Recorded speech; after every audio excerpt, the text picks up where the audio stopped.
Good morning all of student. आज हम thermodynamics में एक और प्रॉब्लम रीड करेंगे। प्रॉब्लम ठीक है, बढ़िया है, आईआईटी के लिए भी है और नीट वाले भी इसे समझ सकते हैं, क्योंकि जब तक उनको थ्योरेटिकल समझ में नहीं आएगा तब तक वो अपना भी एमसीक्यू क्रॉस नहीं कर सकते हैं। एमसीक्यू भी एक लॉन्ग क्वेश्चन का ही एक पार्ट होता है। तो अब ये कह रहा है कि 3 mole of an ideal gas of temperature 300 Kelvin are isothermally expanded to 5 times it is the volume and heated at this constant volume, so that the pressure is rise to it is the volume to its initial value before the expansion. In the whole process 83.14 kilojoule heat is required. Calculate the ratio Cp upon Cv. तो उसमें वो Cp upon Cv के value पूछ रहा है और 3 मोल है और 3 मोल आइडियल गैस इक्वेशन पर है और आइसोथर्मल में टेम्परेचर कांस्टेंट रहता है। आइसोथर्मल में आपका टेम्परेचर क्या रहता है? कांस्टेंट रहता है। तो यहाँ हमारे पास जो इक्वेशन होती है वो Pv की होती है। Pv is equal to constant, Pv is equal to constant. तो ये वैल्यू होती है P1 V1 बराबर P2 V2।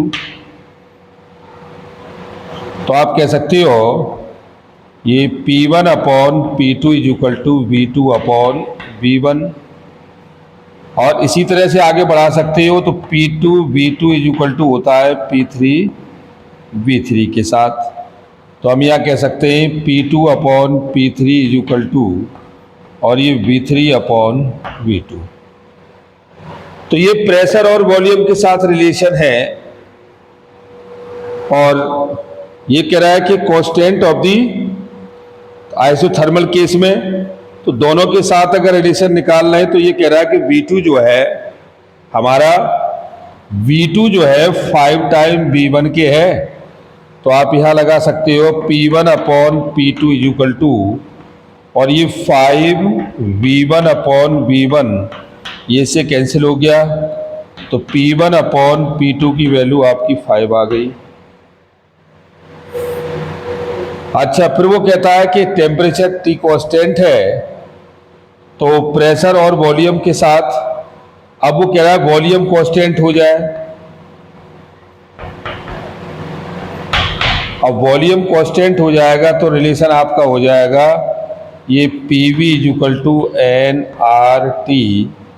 तो यानी कि ये value P1 upon T1 is equal to P2 upon T2 और P3 is equal two upon T3 के साथ। यानी कि तीनों का अगर हम रिलेशन निकालते हैं मोल्स का तो ये हमारे पास आता है ये P1 upon T1 P2 upon T2। तो ये वैल्यू आपकी हो जाएगी P1 upon P2 is equal to T1 upon T2,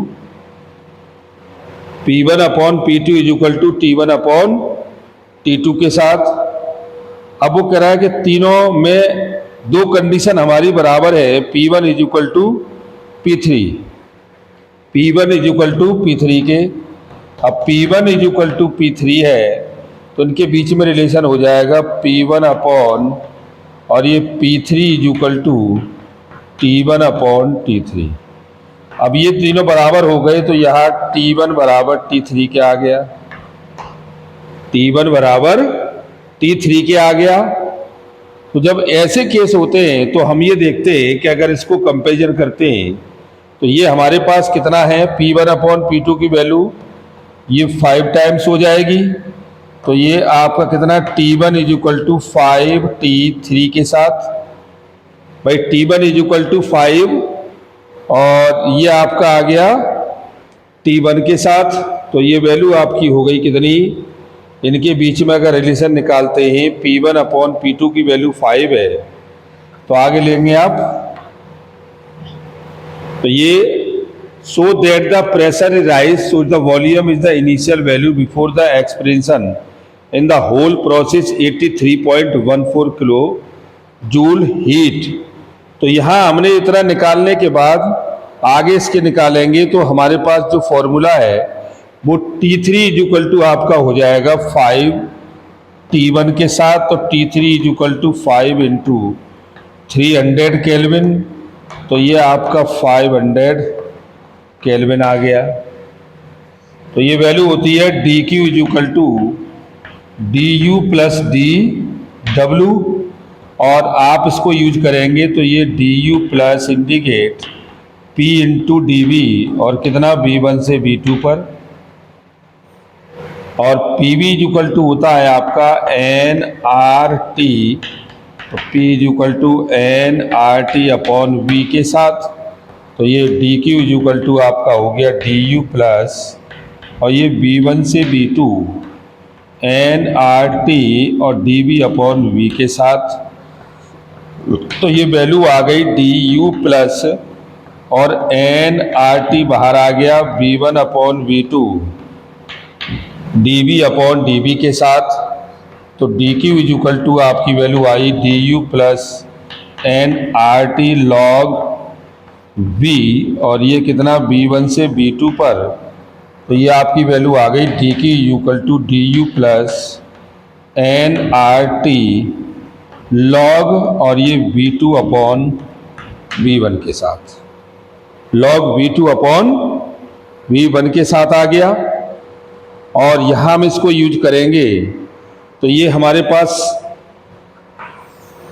internal energy हो जाएगी n c v d t और plus N R t one log V2 upon V1 के साथ।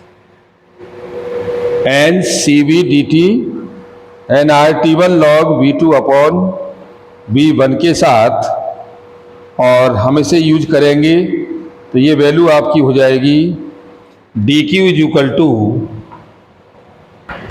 सी वी को हम निकालें तो सी पी माइनस के c v is equal to r के साथ। तो सी वी की वैल्यू हो जाएगी यहाँ से, तो ये हम जानते हैं कि c p upon c v is equal to gamma, तो यहाँ से सी वी ले लिया, तो ये c p upon c v minus के 1 इज इक्वल टू आर, तो c v is equal to r upon gamma minus 1। तो ये सी आर अपॉन और गामा माइनस 1, और ये डी टी या डेल्टा टी कह दो इसको, delta t plus N R t one log और V2 अपॉन V1 के साथ। तो ये डी क्यू की वैल्यू हमारे पास कितनी है, और मोल हमारे पास है कितने 3 मोल 8.83। तो यहाँ हम टेम्परेचर इसका निकाल रहे हैं, तो ये हो गया D Q is equal to N R upon gamma minus 1, और ये T2 माइनस के T1 plus N R T, ये हो गया T1 T2 N R T1 log V2 upon V1 के साथ। और ये वैल्यू आपके पास कितनी है 83, तो ये 83.14 किलो जूल, और 3 इंटू 8.3 अपॉन गामा माइनस के 1, और ये 500 माइनस के 300, और 3 इंटू 8.3 इंटू, और ये कितना लॉग 5, और T1 की वैल्यू हमारे पास कितनी है, T1 की वैल्यू 300 इंटू 300 और लॉग 5, तो ये आपका आ जाएगा गामा माइनस 1, और ये 8.3 1200 और प्लस 3 इंटू 8.3 इंटू 300 अपॉन, और ये आपका आ गया कितना 83.14 किलो जूल, और इसको हम कैलकुलेट कर लेंगे तो ये गामा की वैल्यू आ जाएगी आपकी 1.42। ये कितनी आ गई 1.42 मोल।